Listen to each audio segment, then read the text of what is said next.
Bueno, ahí estamos en página 44 del apunte. Se configuró el... No tengo el control del proyector. Ah, no, ahí lo tengo. Bueno, no dejé nada. Terminamos todo lo que era la parte de observación. ¿Se acuerdan? Método inductivo, dijimos que había primero que observar para luego poder interpretar. Llegamos a la interpretación, que en realidad es el objetivo. El objetivo por el cual estudiamos la Biblia es poder interpretar o entender lo que dice. Ahora, ¿qué es interpretar? Interpretar es poder responder la pregunta que está ahí. ¿Qué es lo que el autor quiso comunicar a sus primeros lectores? Ahí les leo lo que dice está en el apunte también eso. Dice, en este punto comentar ya hemos hecho todo el trabajo de investigación del pasaje bajo consideración y deberíamos poder responder correctamente todas las preguntas del método inductivo. ¿Quién, a quién, cómo, cuándo, dónde, por qué, para qué? Con toda esta información recolectada, ahora tenemos la tarea de interpretar cuál es la idea que se encontraba en la mente del autor y que estaba transmitiendo a sus lectores. Eso es lo que el texto significa, o sea, esa idea que tenía el autor.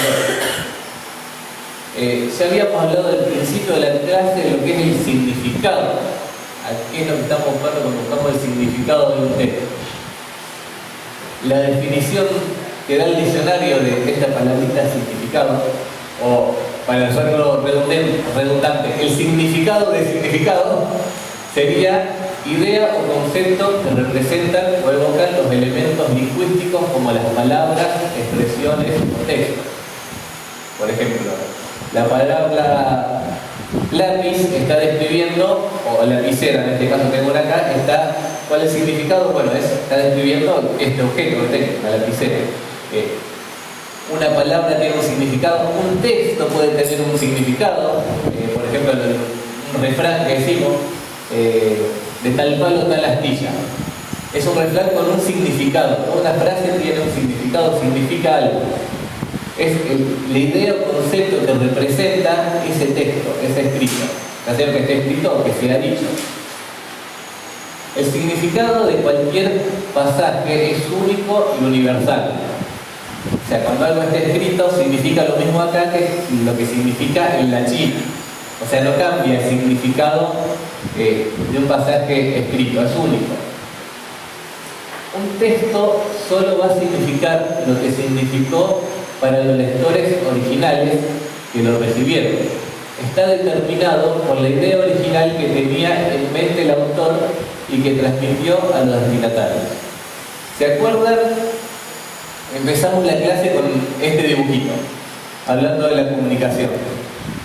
Dijimos que la persona que escribe o que comunica tiene una idea en la cabeza para transmitir esa idea de su cabeza a la idea del otro, a la cabeza de la otra persona, para que forme la misma idea o el mismo concepto, tiene que codificar esa idea en un mensaje que sea comprensible tanto para el emisor como para el receptor. O sea, puede ser de un texto, de una señal, de lo que sea. La persona, para entender el mensaje, lo tiene que decodificar y interpreta esa idea en su cabeza. Es todo un proceso. Ahora, el significado de ese mensaje va a ser siempre lo que está en la cabeza del que lo transmite. Nunca esta persona puede decidir qué es lo que significaba lo que la otra persona dijo. No, para mí lo que vos dijiste significa tal cosa. No, yo no decido qué significa lo que vos dijiste. Si vos lo dijiste, vos sos el que dice qué es lo que está significando lo que vos decís.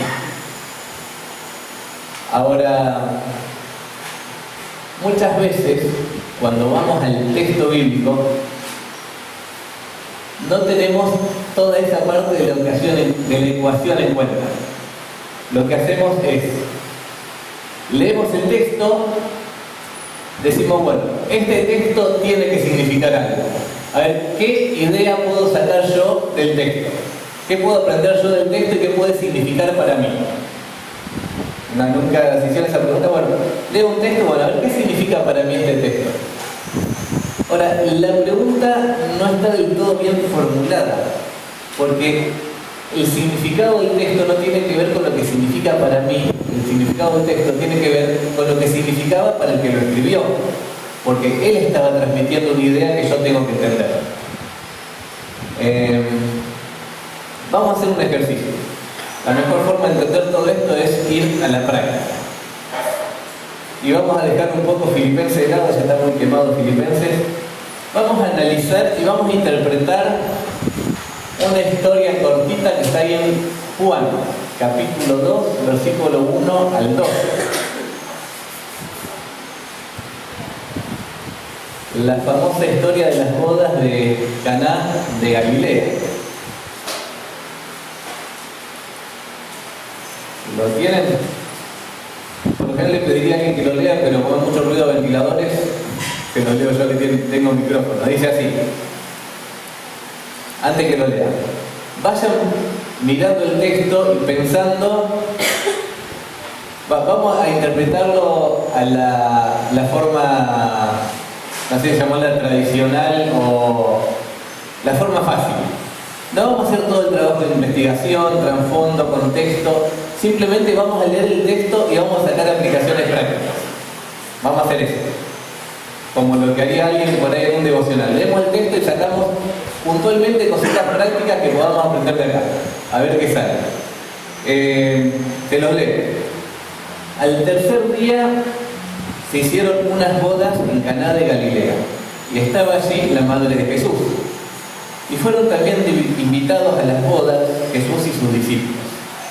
Y faltando el vino, la madre de Jesús le dijo: ¿no tienen vino? Jesús le dijo: ¿qué tienes conmigo, mujer? Aún no ha llegado mi hora. Su madre dijo a los que le servían: haced todo lo que os dijere. Y estaban allí 6 tinajas de piedra para agua, conforme al rito de la purificación de los judíos, en cada una de las cuales cabían 2 o 3 cántaros. Jesús les dijo: llenad esas tinajas de agua. Y las llenaron hasta arriba. Entonces les dijo: sacad ahora y llevadlo al maestresala. Y se lo llevaron.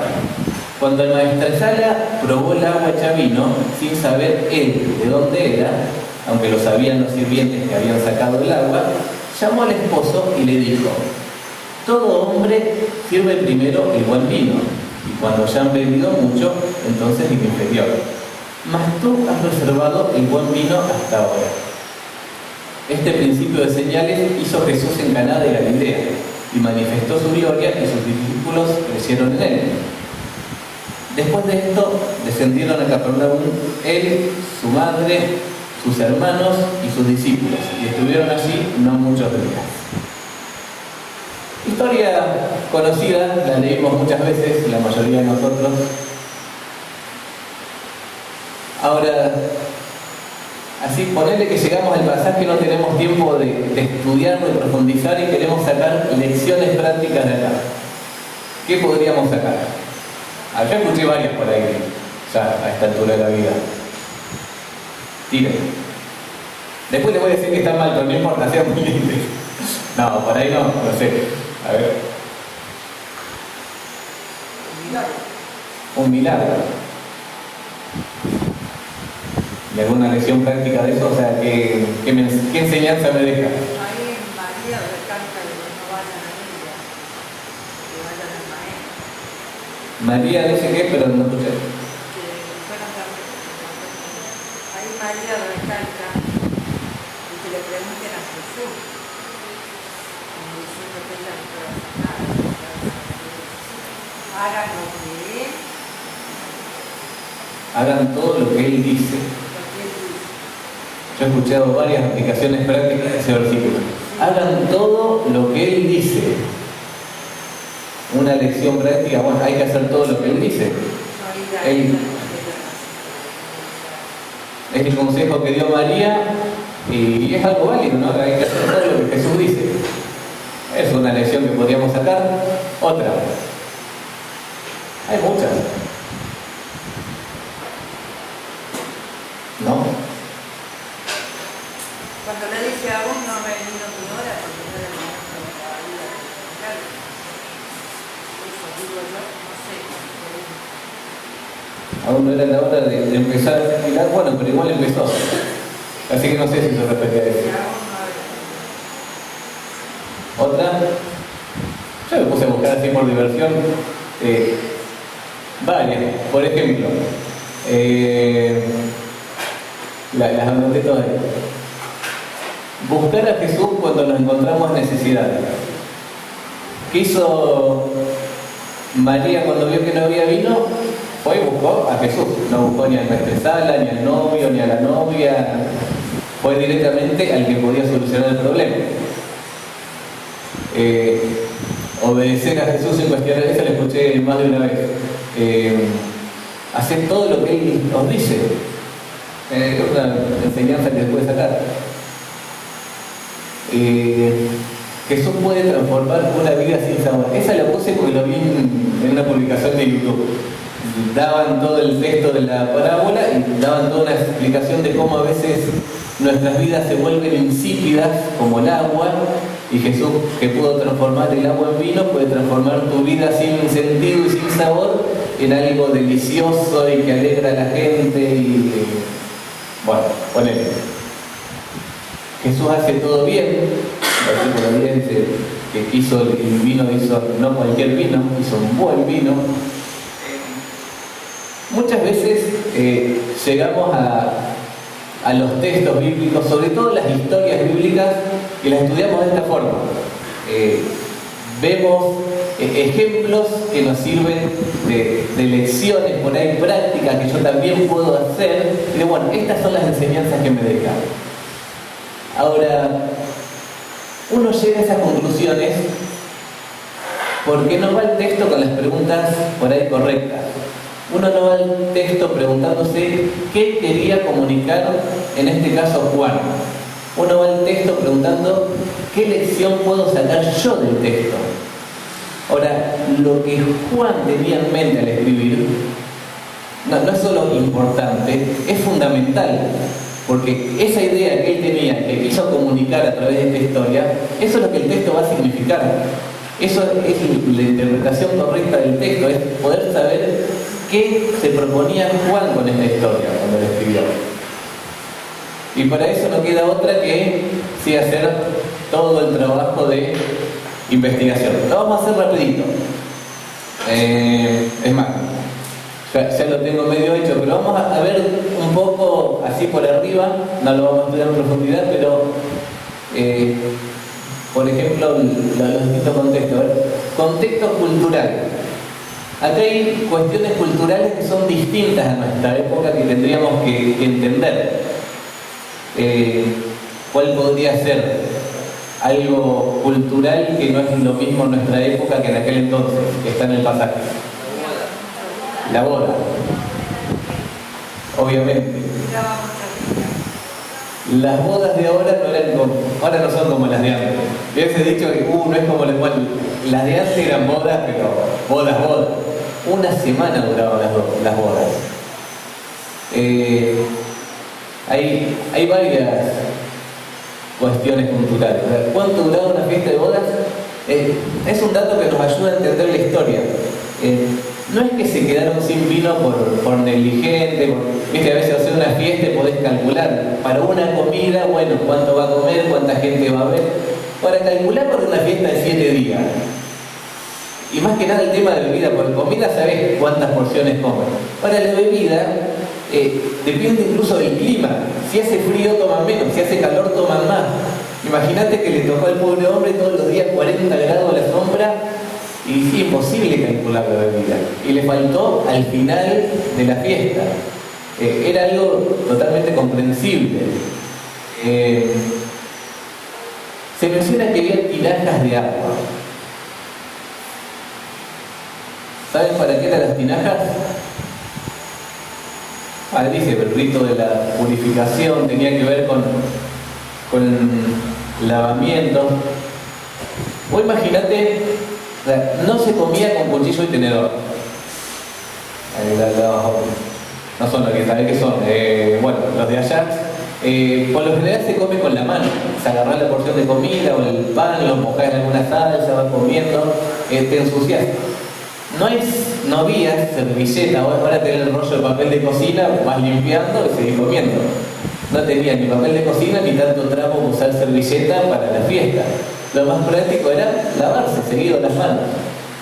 Había agua a disposición para lavarse, no había canillas, acá vas al baño te lavas.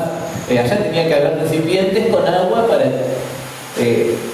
purificarse y lavarse durante la fiesta. A ver, ¿qué tamaño tenían las tinajas? Es un dato interesante también. Dice el texto que habían 2 o 3 cántaros. Uno se saca la calculadora. Un cántaro tenía 39 litros. 2 cántaros son 78. 3 cántaros son 127 litros. Por 6 tinajas. Ponele, redondea 100 litros. 600 litros era la capacidad que había en las tinajas. O sea, no es que hizo 3 botellas de vino.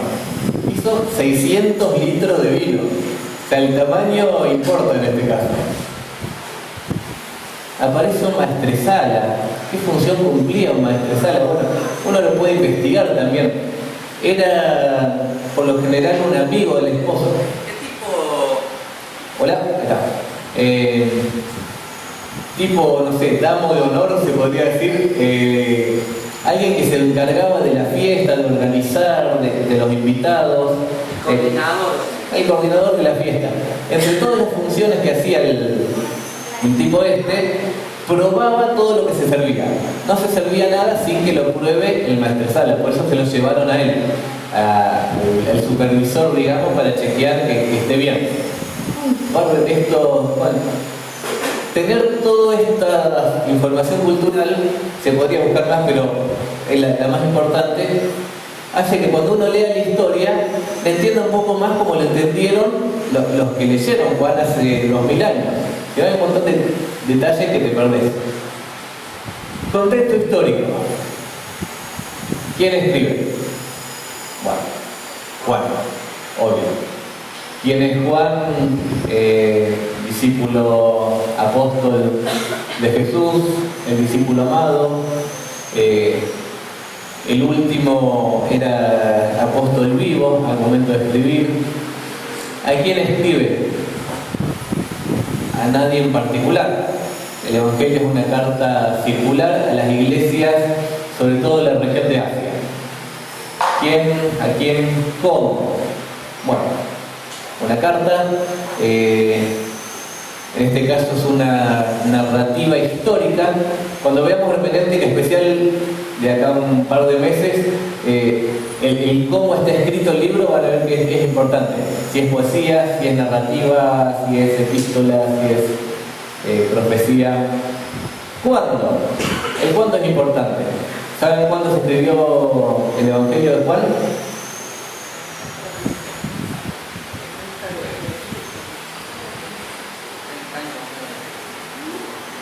Aproximadamente en el 90 después de Cristo. Fue uno de los últimos libros en escribirse.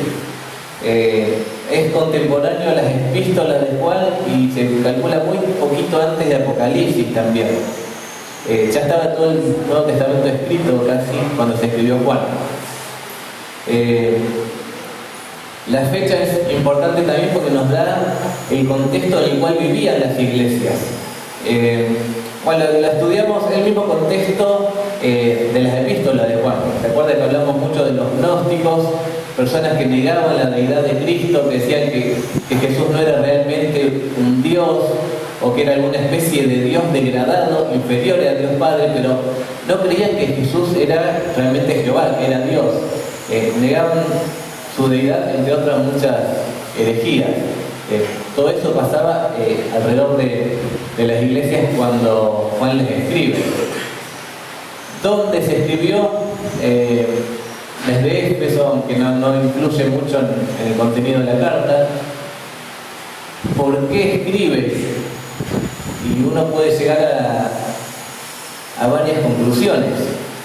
Juan sabía que estaba ya al final del carretel, ya no le quedaba mucho hilo, 90 años, alrededor, sí, 90, 95 años de edad, muy viejito, era el último testigo presencial de todo lo que pasó cuando Jesús estuvo. Y si bien había ya algunos evangelios narrando esos acontecimientos, creo que él vio la necesidad de contar todo lo mismo, pero afirmando sobre todo la deidad de Cristo. Porque el problema que tenían las iglesias es que justamente se estaban negando de que Jesús sea Dios. Entonces, antes de morirse, creo que él quiso dejar un testimonio irrefutable por un testigo presencial que era él, de que Jesús realmente es Dios. Él quería enfrentar esta herejía que estaba enfrentando la iglesia. Bueno, ¿para qué escribe? El mismo Evangelio lo dice, Juan 20, 30 y 31, 32, o 30 y 31. A ver, lo vamos a leer para narrarle, porque aparte de memoria no me lo acuerdo exacto. Dice Juan 20, bueno, en mi Biblia dice 30 y 31. Dice, hizo Jesús además muchas otras señales en presencia de sus discípulos, las cuales no están escritas en este libro, pero estas se han escrito para que creáis que Jesús es el Cristo, el Hijo de Dios, y para que creyendo tengáis vida en su nombre. Juan dice, todo esto, o sea, las cosas que escribí, o sea, no todas las que pasaron, dice, yo no escribí todo lo que pasó, pero lo que escribí, lo escribí con un propósito. Que ustedes crean que Jesús es el Hijo de Dios, o sea, que Él es Dios encarnado, y que creciendo tengáis vida. Otro versículo que muestra bien este propósito de Juan, para que escribe, Juan 3:16. Él es muy claro, dice que de tal manera amó Dios al mundo que envió a su Hijo al mundo para que todo aquel que en él cree no se pierda, mas tenga vida eterna. Todo lo que Juan escribe, lo escribe con ese propósito. Contexto literario. ¿Vieron qué rápido que es estudiar? Bueno, no es tan rápido, lleva su tiempo toda esta investigación. Bueno, desde el contexto más amplio al más chico, que obviamente lo examinamos el pasaje a la luz de toda la Biblia, está en el Nuevo Testamento, por lo tanto fue escrito para las iglesias. Si bien toda la historia que cuenta Juan, uno lee el Evangelio de la iglesia y todavía no está, uno tiene que pensar que cuando se escribió a la iglesia. Nada más que se cuenta lo que pasó antes, pero se escribió para la iglesia.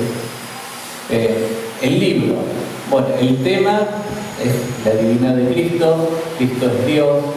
El propósito, lo acabamos de mencionar, demostrar que Jesús es Dios para que los que no creen tengan vida eterna.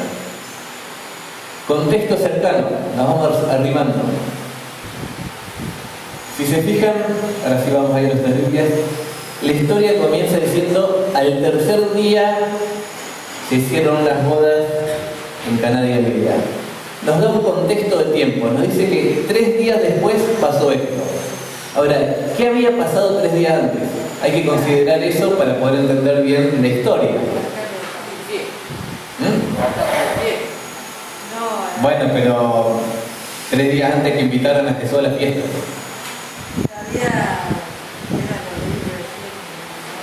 En el capítulo 1, Jesús hizo algo. Bueno, se narran varias cosas.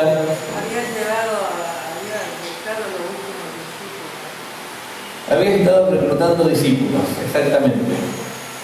Vemos versículo 40, ahí leemos, fueron unos versículos, dice, Andrés, hermano de Simón Pedro, era uno de los que habían oído a Juan y habían seguido a Jesús. Este halló primero a su hermano Simón y le dijo, hemos hallado al Mesías, que traducido es el Cristo, y le trajo a Jesús, y mirándole a Jesús dijo, tú eres Simón, hijo de Jonás, tú serás llamado Cefas, que quiere decir Pedro. El siguiente día quiso Jesús ir a Galilea y halló a Felipe y le dijo, sígueme. y Felipe era de Bethsaida, la ciudad de Andrés y Pedro, y Felipe halló a Natanael y le dijo: hemos hallado a aquel de quien escribió Moisés en la ley, así como en los profetas, a Jesús, el hijo de José de Nazaret. Natanael le dijo: ¿de Nazaret puede salir algo bueno? Le dijo Felipe: ven y ve, ven y mirá, a ver si no es así. Jesús había estado reclutando discípulos.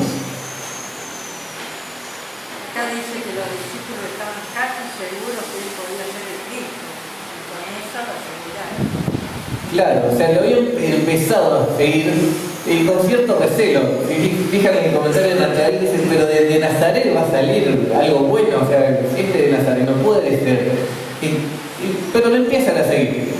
Lo empiezan a seguir obviamente con dudas acerca de si sería, si no sería. O sea, sospechaban que era, pero había alguna duda todavía. Ahora, llegamos a tener datos suficientes por ahí para decir: bueno, entonces la historia trata de tal cosa. ¿De qué les parece que puede tratar la historia? ¿Qué estaba tratando de Jesús? Juan mostrarnos con esta historia. ¿Qué les parece? Es un concepto bastante simple.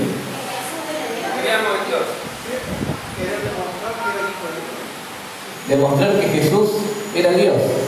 Es más, la conclusión de la historia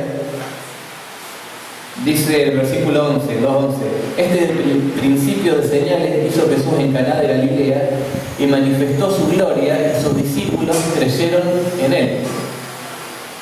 O sea, nos empieza contando al principio del libro de Juan el primer milagro y cómo esos discípulos que habían empezado a seguir a Jesús vieron este milagro y ellos se convencieron de quién era Jesús. Dice: ellos creyeron en él, vieron su gloria.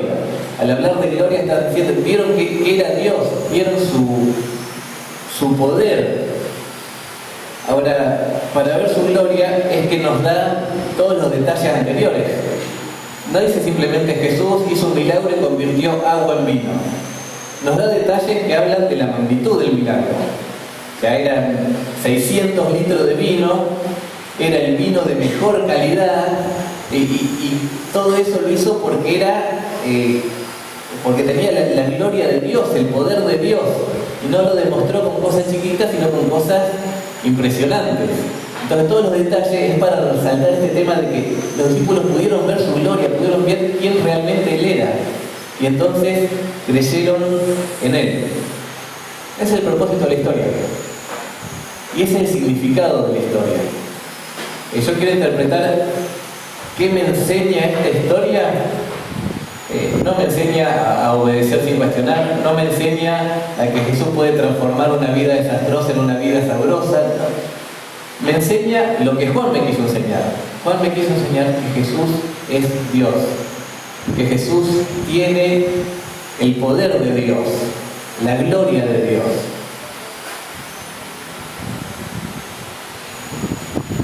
Ahora, la interpretación correcta siempre surge de la pregunta correcta. La pregunta correcta siempre es: ¿qué quiso comunicar el autor? Quiso comunicar esto. Ahora, por ahí uno dice: bueno, pero ¿qué hago con todas las otras lecciones?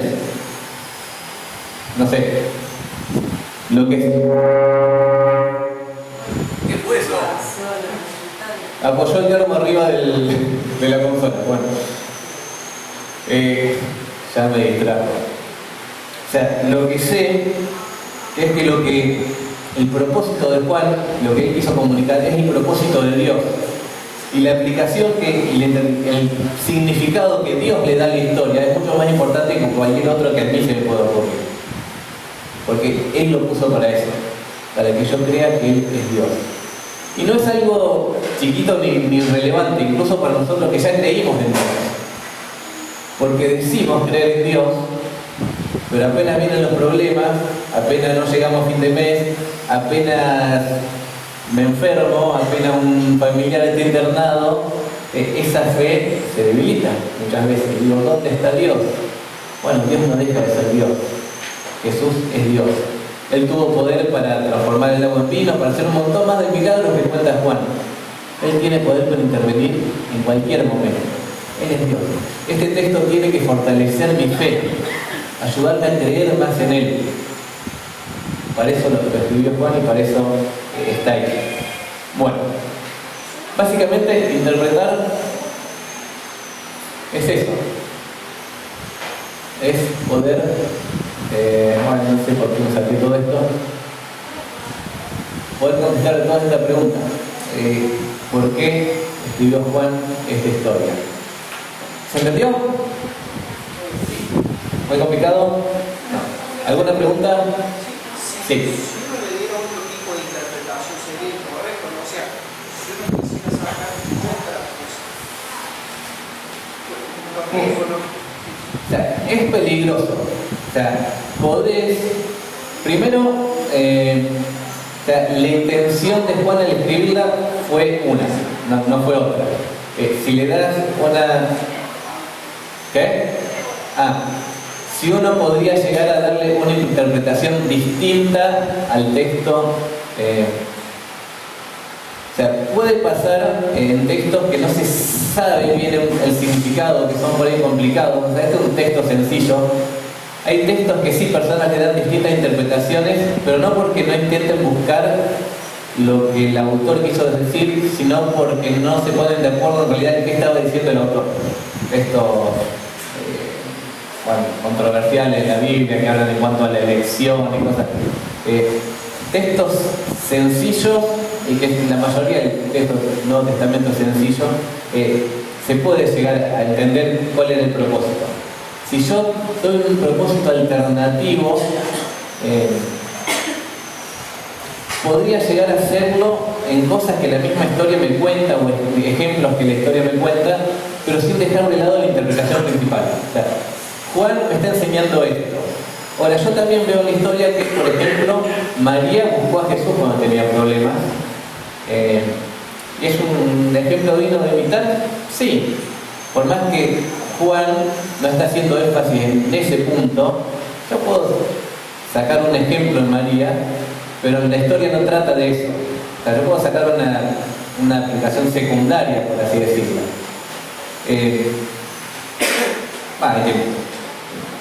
Igual, por lo general, las aplicaciones secundarias, por ejemplo, todas las que habíamos sacado al principio, ponele, la podés deducir de la historia. Pero uno lo saca como lecciones, no porque lo vea como una verdad que está transmitiendo la historia, sino porque ya tiene un concepto preconcebido de que eso es bueno. Por ejemplo, hay muchas cosas que se mencionan. O sea, ¿por qué no decimos que en una fiesta siempre hay que servir buen vino? Porque no tenemos ese concepto ya predefinido en nuestro cerebro que eso es bueno y eso tiene que ser así. Sí, sabemos que es bueno obedecer a Jesús. Entonces vemos a alguien que obedeció a Jesús y dice, uy, mirá, esto es bueno. Pero por ahí eso no lo aprendimos acá, lo aprendimos en otra parte de la Biblia y lo vemos reflejado acá. Entonces lo sacamos con una aplicación, pero no me lo está enseñando la historia. O sea, porque en realidad me están mencionando muchas cosas. O otras historias que mencionan cosas cuando Jacob le roba la primogenitura a Esaú, que van y engañan a Isaac y se disfraza, vieron, para entrar y pedir la bendición, se pone la ropa del hermano, los pelos en los brazos, para engañar al padre que le dé la bendición a él en vez del hermano. Uno lee esa historia y lo saca como una lección que el engañar es algo bueno. Aunque la historia me está diciendo cómo uno engañó al padre, y por ahí saca otros ejemplos buenos y ese no, porque pues son cosas que aprendimos en otra parte de la Biblia y al leer la historia sacamos, bueno, esto es bueno, esto es malo y lo vemos. O sea, ¿se entiende el concepto? Por lo general pasa así en todas las historias. Vemos ejemplos dignos de imitar y sabemos que son dignos de imitar porque ya sabemos que eso es bueno, pero lo aprendimos en realidad en otro lado, en otro versículo, en otro pasaje. Que no está mal verlo ahí, o sea, lo vemos, pero no es lo que el pasaje en sí me está enseñando. Bueno, ¿otra pregunta? ¿Ya qué tiempo? Terminamos temprano hoy. ¿No? Recién al último de la historia se ve el propósito. Porque Sí. cuando analizamos la otra, se parecían válidas. Es que, y si vos te fijas, bueno, ya entramos en otra rama de la hermenéutica, pero la narrativa histórica o las historias funcionan casi todas iguales. La lección está al final. Lo que te quiere enseñar la historia por lo general está en la conclusión de la historia. Pasa incluso en historias seculares. La historia, qué sé yo, creo que ya la contamos acá, la de los 3 chanchitos. Pasa todo un montón de cosas, viene el lobo, bueno, primero de los chanchitos hacen la casa, uno la hace de pasto, la otra de madera y la otra de ladrillo, el otro ladrillo. Viene el lobo, le sopla la casa que tenía la casa de pasto, se vuela a la casa, se sale corriendo, se mete a la casa de madera, viene el lobo, sopla, vuela a la casa, se esconde en la casa de ladrillo, viene el lobo, sopla, la casa no se vuela, después no me acuerdo, estoy viejo ya. Se intenta meter por la chimenea, el lobo lo vaciera, y prende el fuego, se quema la cola, sale corriendo, no vuelve más. La moraleja la entendés recién al final de la historia, que es no hay que ser vago y construir con ladrillo en vez de... O sea, te enseñan a ser esforzado y trabajador, pero uno lo entiende recién cuando llegó al final y que la casita del que trabajó más para construirla no se cayó. La historia de Pedrito del Lobo, toda la historia, la mentira, el lobo, viene la broma, y la moraleja al final, mintió y se lo comió el lobo. No mintió y bueno. La moraleja la entendés al final, siempre. Que no esté explicada. Por lo general en la Biblia pasa lo mismo. Si uno presta atención, al final de cada historia está la conclusión. Y si no está explicada, vos la terminás de leer y recién ahí la entendés. Bueno, ahora sí, se pasó el tiempo, hace calor, volvemos a nuestros hogares, nos quedan solo 2 clases y hay que ver qué hacemos después durante el receso de verano. Oramos y terminamos.